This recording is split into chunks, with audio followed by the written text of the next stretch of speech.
Quiero que escuchen muy bien esta charla que voy a tener con este científico.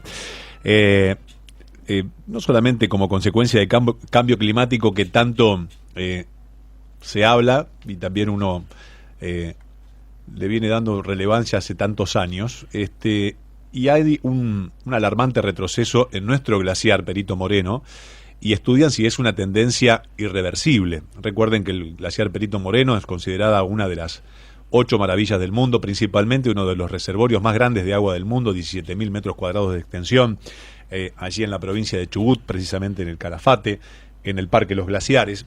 Pero esto es anecdótico.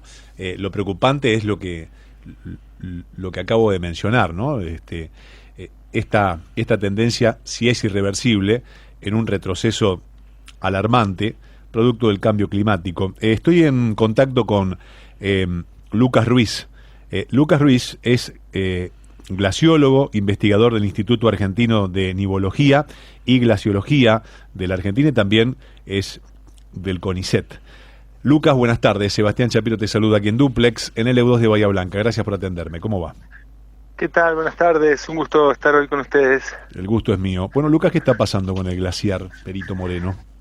Bueno, te escuchaba ahí atentamente y por ahí para poner un poco de contexto, esta noticia obviamente que llama la atención a nosotros los argentinos, de que el glaciar Perito Moreno, que siempre se mencionó como un caso anómalo, comenzó o parecería que comenzó una fase de retroceso. Yo siempre digo que no llamaría la atención a ningún glaciólogo ni a ninguna glacióloga del mundo hablar de que los glaciares retroceden, porque justamente es una tendencia que se observa en todas las regiones del mundo donde existen masas de hielo. No hay ninguna cordillera del planeta donde los glaciares no estén achicándose, producto justamente de lo que vos mencionabas, del cambio climático que estamos nosotros generando desde la revolución industrial a la fecha. Uh-huh. Sin embargo, hay ciertos glaciares en el mundo que son casos anómalos, que no se comportan como la mayoría. El glaciar Perito Moreno, y vos lo decías muy bien, está en Santa Cruz, digamos, en lo que se conoce a escala global y en la región como el Campo de Hielo Sur, o el Campo de Hielo Patagónico Sur, que es una extensión de hielo de más de 12.000 kilómetros cuadrados, que es la masa de hielo, la extensión de hielo más grande que hay en todo el hemisferio sur, si no tenemos en cuenta la presencia de la Antártida. Así que estamos hablando de una de las extensiones de hielo más grandes que hay en el planeta, y también una de las que se derrite a una de las tasas más altas en las últimas 2 décadas.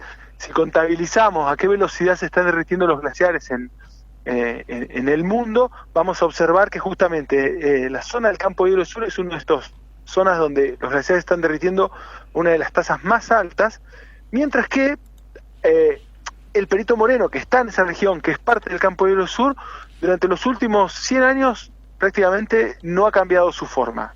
No ha retrocedido, decimos nosotros, para hablar más en criollo, y eso siempre llamó poderosamente la atención, y hoy en día estamos asistiendo, decimos nosotros, a lo que creemos los y las glaciólogas que están estudiando la región, el inicio de una fase de retroceso del Perito Moreno.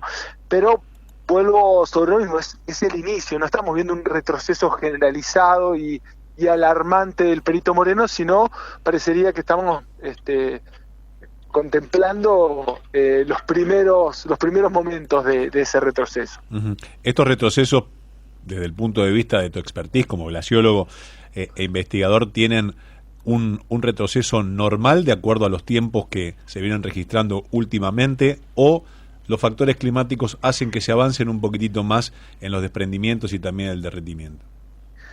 Bueno, es muy buena justamente la pregunta, porque es lo que estamos tratando nosotros de cuantificar a través de un monitoreo que comenzamos allá en el año 2021, hace muy poquito, pero como vuelvo sobre lo que decíamos, estamos hablando del glaciar Perito Moreno, que es uno de los glaciares que más se ha estudiado en la cordillera de los Andes, de un glaciar que tenemos información de cómo estaba, o sea, por lo menos de dónde estaba su posición en el frente desde finales del 1800, y no porque lo hemos inferido a través de información o de la geomorfología del paisaje, sino porque fueron exploradores a finales del 1800 y dibujaron o pintaron cómo era el glaciar Perito Moreno en ese momento, y hoy y esos estudios se siguieron continuando en el tiempo, y hoy en día tenemos una gran cantidad de información de este glaciar.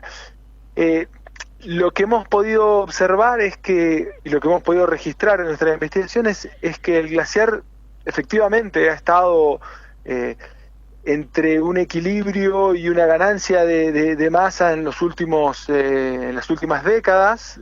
Por lo menos lo que hemos podido nosotros hacer es desde finales de la década del 70 hasta el año 2016, 2017, el glaciar estuvo más o menos en ese equilibrio. Había años de ganancia, otros años de equilibrio, otros años de pequeña pérdida, pero mantenía un equilibrio, decimos nosotros, con el clima. ¿Qué significa que un glaciar está en equilibrio con el clima? Por ahí, para los que nos están escuchando y se están haciendo ahí la pregunta, significa que la acumulación de nieve que tiene en la parte alta del glaciar compensa el derretimiento y la pérdida de hielo que se generan por témpanos en la parte baja del glaciar. Eso es estar en equilibrio. Significa que toda la nieve que cae compensa todo lo que se pierde más abajo por el calor que le llega a la superficie del glaciar, pero también por los desprendimientos de témpanos. Eso más o menos, el glaciar Perito Moreno más o menos estaba en ese equilibrio hasta el año 2017. Ese año fue un año de escasas nevadas y un verano muy seco, y esas condiciones de menor acumulación y de veranos más secos y más calurosos sobre todo, se viene repitiendo en los últimos años, y ha desencadenado un cambio en la morfología del frente, que producto principalmente de una mayor cantidad de témpanos que hemos podido registrar.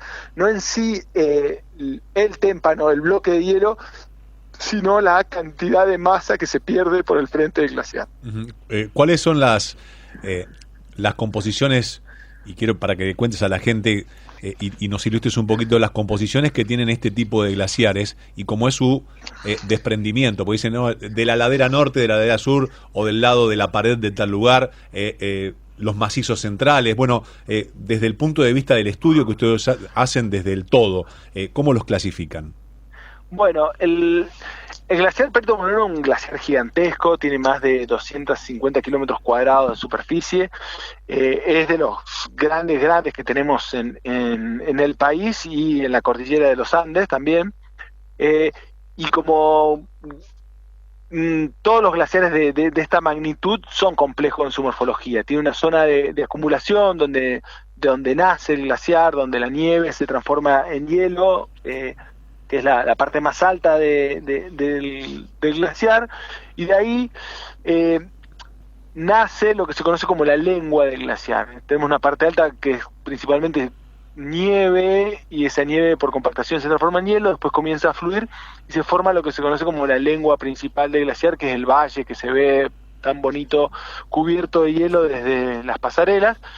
Pero el glaciar Perito Moreno tiene una particularidad que termina justamente su frente, no está en la parte más profunda del lago, con un canal muy profundo del lago, sino que termina justamente contra lo que se conoce como la península de Magallanes, que es la zona donde están justamente las pasarelas que nos permiten observar tan fácilmente y de esa forma tan escénica el frente del glaciar Perito Moreno.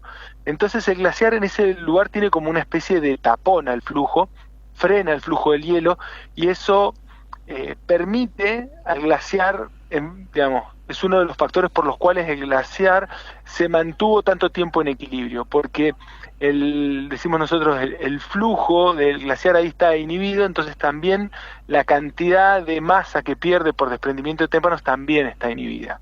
Entonces, al tener ese choque con la península, y para volver a tu pregunta, podemos decir que el frente del glaciar se divide en dos grandes lugares. Uno es el canal de los témpanos, el brazo principal del lago argentino, donde se generan también la mayor cantidad de témpanos del glaciar Perito Moreno, y el otro es el brazo rico, que es el brazo sur, que es un canal más somero, donde el lago no es tan profundo, entonces la cantidad de témpanos que se generan ahí es menor.